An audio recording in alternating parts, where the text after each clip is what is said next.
Conspiracy theories, eh? Wait till you get a load of this.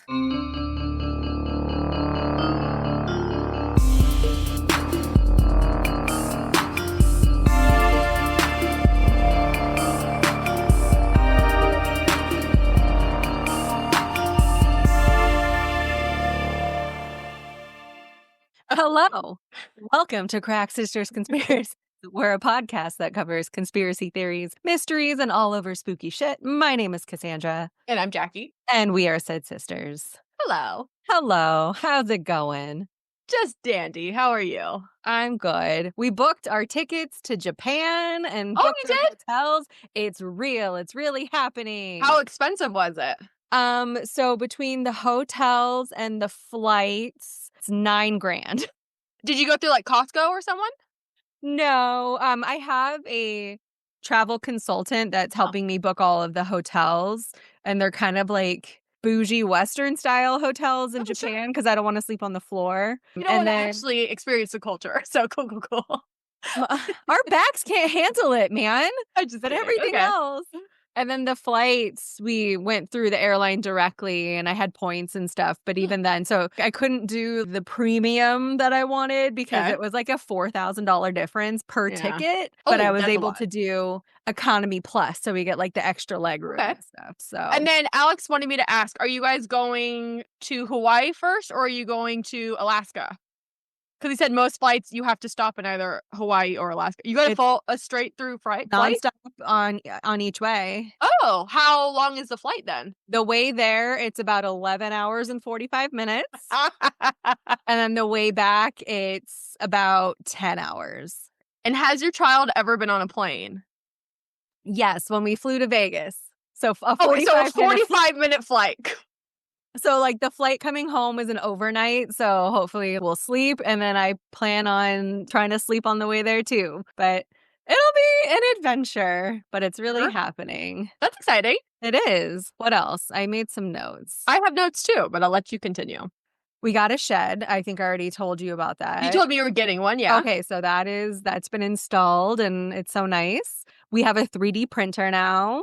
Oh, do you? We do. Evan browbeat me into letting him get one because him and Grayson could make everything, and they have been making everything with it. It won't last. That yellow thing's behind me are our 3D printer, and Alex hasn't used it in probably 3 years. But there has been fun. Something printing in the garage every moment of every day for like a week and a half now. That's cool. It is fun. That's how you got your Dickosaurus Rex. That is, printer. Yeah. And everything else has just been kind of normal. Oh, Gracie won the Super Bowl at her own football. Then there's been like all of this football drama in the last couple of days. So we're backing out of this league and like our whole team and our coaches are going to another league as like a big fuck you to the people. I don't know what I walked into when I went to practice yesterday. Sounds like it. Jesus. Okay. I know. What's on your list? I have something noted for you, but I figured you'll probably... Maybe. Speaking of booking things, I literally today just booked my hotel for Monterey for my birthday. Yay. I'm excited for. Still don't know if Alex is going, but regardless, I'm going. Out of room. Okay. My life is falling apart. So once every month this year for 2025, just something life just likes to like punch me in the face. Sure. So I thought it was good. We only made it 6 days into March before we found that my transmission on my truck is completely shot. Yeah. And then we got a quote. So we took it to the dealership. We knew we weren't going to use their services, but Costco, they offer like a 15% discount through that specific dealership. So we took it in just to basically confirm that it was the transmission, even though we were hoping it was anything else. So they called us 2 days later and they're like, yep, we got your truck. It is your transmission. It is shot. And it's just going to be a mere $9,100 to fix it. No big deal. Alex and I just looked at each other and he just went, okay. And I went, absolutely not. He's like, no, like, I wasn't saying okay. I was trying to process. And I'm like, this is ridiculous. And the woman starts laughing. She's like, I know. I'm like, we will not be paying that. Thank you so much.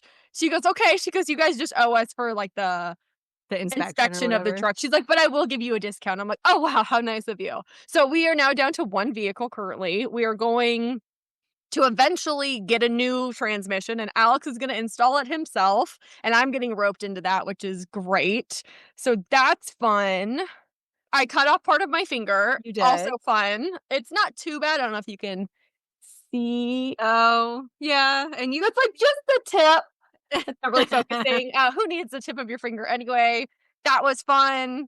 Alex and I did trivia night a couple nights ago, and we did it with Dad's doppelganger. That was so weird. So we were just sitting at this table, and it was at this brewery in Napa, and there's not a lot of seating. And thankfully, we got there super early because there was absolutely nowhere for anyone to sit. And then this man came up to us, and he's like, "Hey, do you mind if we sit with you?" He was on like an earlier type of date, like they haven't been dating very long. They're like, "Can we share the table with you?" I'm like, "Sure, go for it." They were only half paying attention. They didn't even know it was trivia night. They were just there for their date or whatever. Yeah. And as I'm looking at this guy who's sitting next to me, I'm like, God, he reminds me of someone. And then he starts talking.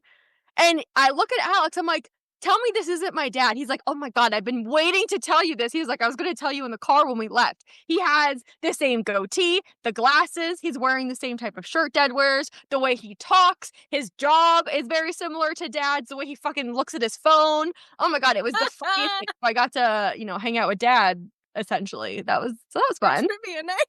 For trivia night, in which we came in dead last out of 24 teams, which I've never done so badly in my life. It was quite shameful, but we are going to go back this week for bingo night. Oh, there you go. Bingo's fun. There's not a lot of skill involved in that. There's not. It's all luck, and I don't think they'll call us out for sucking. So I went on a bike ride today, the first official one for the season as we're getting ready to transition to spring. It was a 10-miler. Mm-hmm. It's been a hot ass minute since I rode my bike. So for the first 4 miles, I felt like I was going to die. But then the last 6, I just cruised all the way through. They ended up repaving most of the rest of the main side of the wash that we would ride on. Oh, huh. So they paved it like all the way down to the train station now. Oh, wow. That's nice. Yeah, it makes it a lot easier. But I feel so good. I'm so happy that I went. So now I have to do that more regularly, especially since it's daylight savings this weekend. Oh, I forgot. Yeah.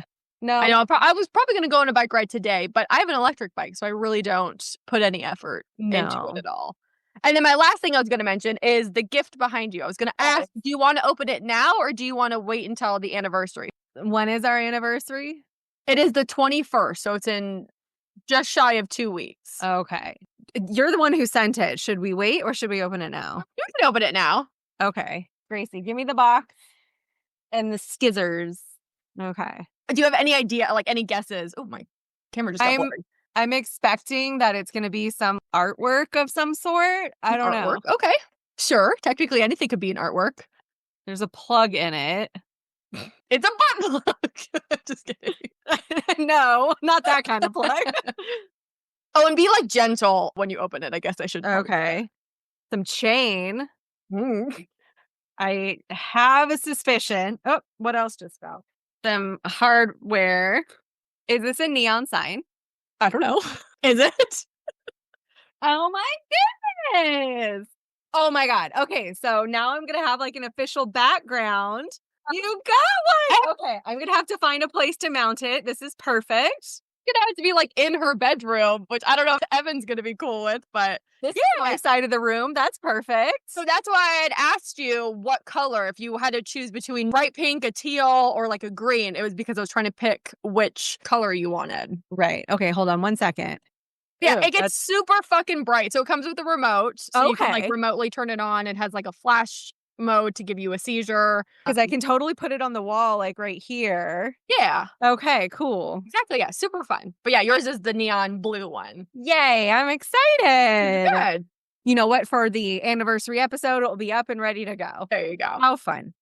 Okay, so I gave you no indication of what my topic was because I only just thought of what it was going to be on Thursday. Okay. This is another one that a colleague had mentioned quite a while ago in conversation, who is a history buff, and that's his most favorite thing. And so he had mentioned it, and I'm like, considering the state of the world right now, it seems like an appropriate topic. Okay.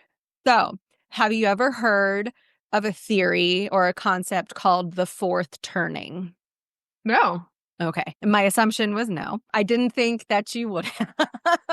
Okay. Okay. So have you heard that history doesn't happen in a straight line, but rather it's like a circle and things repeat themselves and history rhymes, not necessarily like is repeats, but similar themes, events happen over and over throughout civilization. Okay. I assumed as much there. So the fourth turning is essentially that. It's a theory that was developed by two historians named William Strauss and Neil Howe. And according to them, over about 100-year span, society moves through a predictable pattern of four turnings or seasons or generational cycles. And each of them last about 20 to 25 years. Okay. So similar to how the seasons of nature bring about difference and change within each one, so do these historical/generational cycles. The four different seasons/cycles are defined as the following. So it starts with the high, so that correlates to spring season. Then there's the awakening, which would be summer. There's the unraveling, cleverly known as fall. And then there's the fourth turning, which is like the winter season. So to provide a little bit more context, so ominous. Just wait. We're going to go through each season in more detail, starting with the high. Okay. The high is a time of optimism, institutional strength, and collective purpose. Society has just emerged from a major crisis, being the previous fourth turning that's happened. So this is the start of a brand new cycle. And it's in the rebuilding phase. Strong civic institutions, social cohesion, everyone's happy and everyone's together, and there's economic prosperity. And that's what characterizes the era. Your face is cracking me I know it doesn't last long and we're only going downhill from here. I know.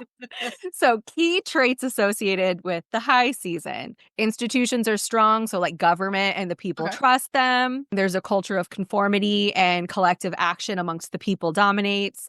Economic growth is rapid and optimism prevails. So there's like high consumer confidence, patriotism. Everyone's just happy to be existing in their world. There's also a sense of national purpose and unity, which defines society. So some historical examples of this would be post-World War II America. So that's the baby boom, suburban expansion, strong family values like the nuclear family really became like a thing. And there was a rising middle-class prosperity. And then even before that, about 100 years before that, it's the Victorian era high. So that's after the Civil War. America focused on rebuilding, industrialization, and westward expansion. After the high, we then cycle into the awakening. All that is gold cannot stay forever. But the awakening is a time of spiritual revolution and cultural upheaval. So young people raised in the order of the high began to rebel against societal norms. Institutions, so government once admired, is now seen as oppressive. And there's a surge in personal expression, counterculture, and ideological battles. Key traits of this season. So there's usually a pushback against authority and established traditions, rapid changes in culture, religion, and personal identities. There's a rise in activism, protest, and ideological movements. And society overall becomes increasingly polarized with conflicts arising over different values and traditions amongst the people. So some historical examples of this. So looking back at the 1800s, it's called the Second Great Awakening. So that was a massive wave of religious revivalism, abolitionism, and transcendentalism, challenging the status quo. And more recently was in like the 1960s era. So that's the civil rights movement, anti-war protests for Vietnam, the second wave of feminism, the sexual revolution, and the rise of counterculture movements like hippies and punk rock and stuff. By the end of the awakening, government is typically weakened. Social trust of said government starts to decline more. And the seeds of the next crisis are planted. Which brings us to fall, or the unraveling, which I think is just... Are we currently in an unraveling? So what I'm going to do, we're going to read through the seasons, and that's one of my questions for you. You get to identify where in the cycle we are. All right. What are you drinking? I am drinking rum and cherry 7-Up. Interesting. Okay. It's delicious. Nothing like a cold alcoholic beverage after a bike. There you go. So if the high is a period of unity, then the unraveling is the exact opposite. It's an era of growing individualism, further weakening of government, and increasing social fragmentation. People no longer trust their leaders, national identity splinters, and cultural conflicts begin to escalate. The optimism of the high is long gone, and it's replaced by cynicism, greed, and political gridlock. Additional traits of the unraveling. Society becomes deeply divided along political, economic, and cultural lines. Institutions and government are distrusted, and corruption or incompetence erodes public faith. Okay. People prioritize personal success over collective well-being, so looking out for number one and no one else. Wealth inequalities rise and economic bubbles form, so the top 1% versus the bottom 99. And foreign policy becomes unpredictable, with conflicts erupt that are often mishandled. Okay. Some historical examples of previous unravelings. So in the late 1800s, there was the Gilded Age unraveling. So that was marked by political corruption, monopolies forming, and growing class divisions leading up to World War I. Okay. More recently was the 1980s, which was the Culture Wars, which was marked by a rise of hyperpartisanship, so left versus right, lots of corporate greed and financial crises, and deepening social and political divisions. People are starting to hate each other even more. Okay. As governments collapse and social trust reaches new lows, the stage is set for a great crisis, which takes us to the fourth turning. Now, a quick word from our sponsor. Do you live in the Bay Area? Are you in need of a CPR class for work or just to gain the knowledge? Well, look no further, because CPR Education has you covered. They host public classes every Saturday in Pleasant Hill, ranging from CPR and first aid, BLS for healthcare providers, infant essentials for new and expecting parents, and EMSA-approved courses for licensed childcare providers. Whatever need you have, CPR Education has a solution. Go to CPREDU.com and use code CRACKED for 20% off any public class. That's CRACKED, and you will get 20% off any class of your choosing. CPR Education, keeping people together. So this is the era of transformation. Okay. The fourth turning is the most dangerous Yeah. and most pivotal era. It's a time of massive upheaval where old institutions and government crumble and new systems must emerge. Wars, revolutions, and economic collapses define this era, but it also offers a chance for rebirth and regrowth. Every fourth turning ends with a total restructuring of society, often after a defining moment of destruction or struggle. Key traits of the fourth turning. There's a major crisis, so a war, the market collapses, the economy is in the shitter, or there's even a revolution which ends up shaking up the world order. Okay. Governments and institutions need to be rebuilt because they have been run into the ground and are no longer functional. A new civic attitude emerges, prioritizing collective survival over individualism. So people finally start coming together for the right reasons, because being selfish got them fucking nowhere. Exactly. Leadership is either forged in crisis or it gets lost in the chaos and gets turned over. And then the outcome determines the next high. Will society rise stronger, or is it going to continue to fall into prolonged decline? Prior historical examples. The American Revolution in the 1700s. This was the collapse of British rule. There was war, and there was the birth of a new nation, being the United States. Okay. 100 years later, we had the Civil War. The nation was torn apart, but we were rebuilt to be stronger through that struggle. 100 years roughly after that, maybe 80, the Great Depression and World War II. Economic collapse, total world war, and the rebuilding of a new world order. Okay. So the crisis reaches a climax and society is forced to redefine itself. If it's successful, the next cycle begins with a new high. Everyone's happy again. And if not, civilization collapses and the world ends. Okay. So given what we've learned about how the cycles present themselves, where does it feel like we are in the cycle given our current state of events in the world? What season? So I think we are in the unraveling. And then if I were to kind of define the last fourth, what's it called, a fourth turn? Fourth turning, I would say that was COVID. So that was like the big bad thing that happened. Then after COVID was okay. Like people, that was the spring one that you said, the first one.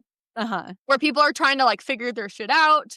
And then afterwards it starts coming out about stuff about basically COVID was a sham and the government was just doing shit in order to get you to follow along. So that's the second one where people are starting to kind of turn and not trust the government, not trust themselves, which puts us in where we currently are, where shit just keeps getting fucking worse. And I feel like we're headed toward another fourth, even though that seems a very close amount of time, just 5 short years. But that's what I think. What do you think? And you know what? You're not far off. And so, yeah, one thing to kind of keep in mind is the average cycle of each season is 20 to 25 years. Yeah. So, according to Strauss and Howe, the historians who kind of developed this theory, we actually entered our fourth turning in 2008 with the financial crisis. So that's what I was also going to say. Like, if I were to go back further, yeah. Yeah. So if history holds true and we are in the midst of a period of upheaval marked by political instability, global tensions, economic turmoil. I don't know if you paid attention to the stock market at all this past week. I do not. It has been a ride, let me tell you. And there's rising conflicts all over, everywhere, domestically and abroad. So as in past fourth turnings with economic distress and social disorder, like people fucking hate each other. People are starting to unite against institutions currently because they don't like being fucked with and it's not going over well. Like Luigi and some other people. Yeah. So today what we're seeing, inflation and recession fears. So skyrocketing cost of living, there's housing crisis, there's unstable markets, which are all mirroring past pre-collapse economic conditions. So according to the historians, we are currently in the unraveling. No, we're in the fourth turning. We're in the fourth. Okay. The we haven't hit the big part of the fourth turn yet. Correct. Okay, that's fun.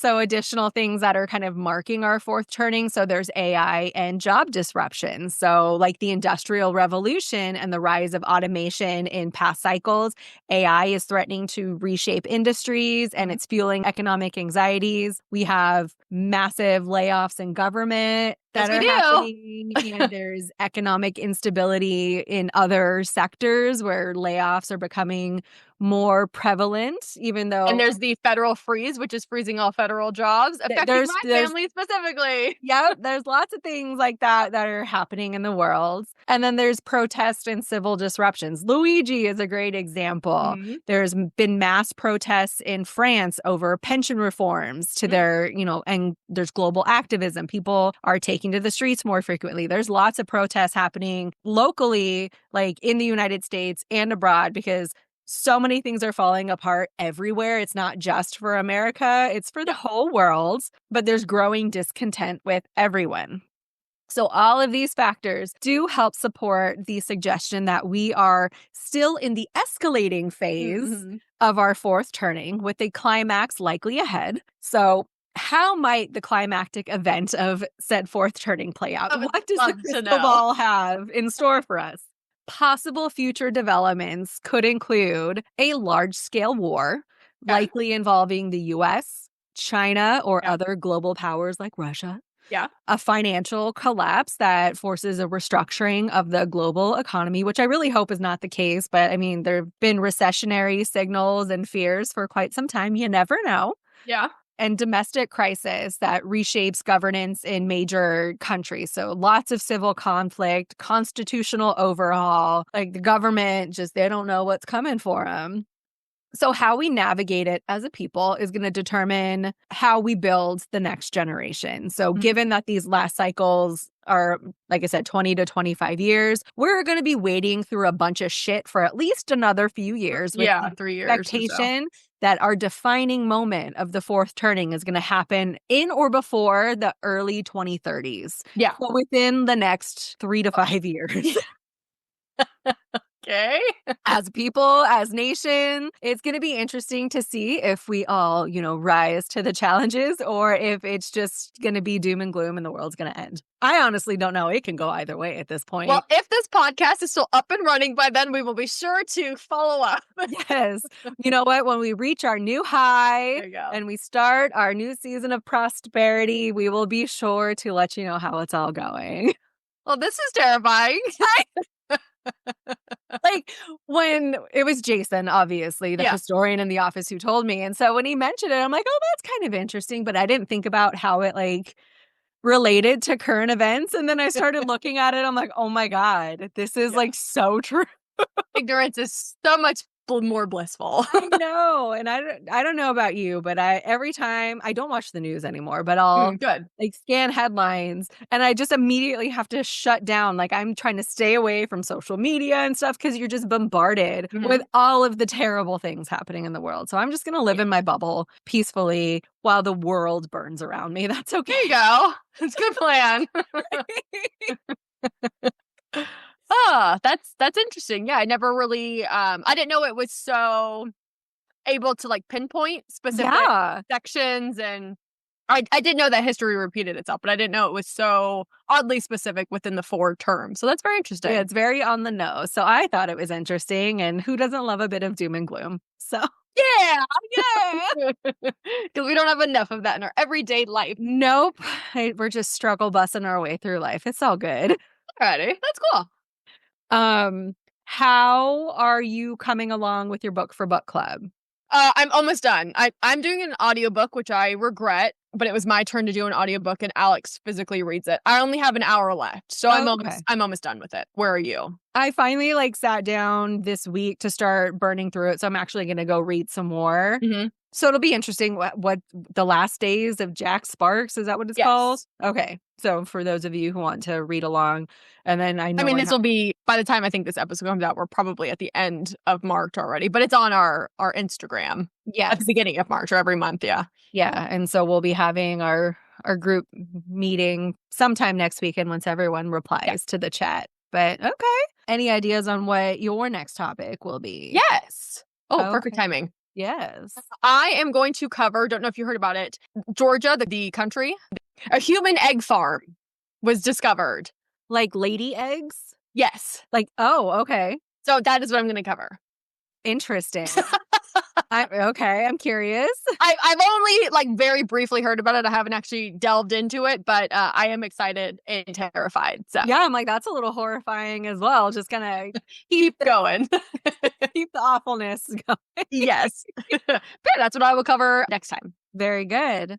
All right. Well, in the interim, if anyone has any suggestions for future episode topics, we welcome them. You can reach us on our various social media platforms. We have pretty much all of them except for TikTok, because fuck TikTok. Or you can send us an email, crackssistersconspiracies@gmail.com. Pretty much every way you could desire to get a hold of us, you can. But we love feedback. We love comments and all the fun things. But yeah, with that, I'm going to say stay cracked, y'all. And have a great day.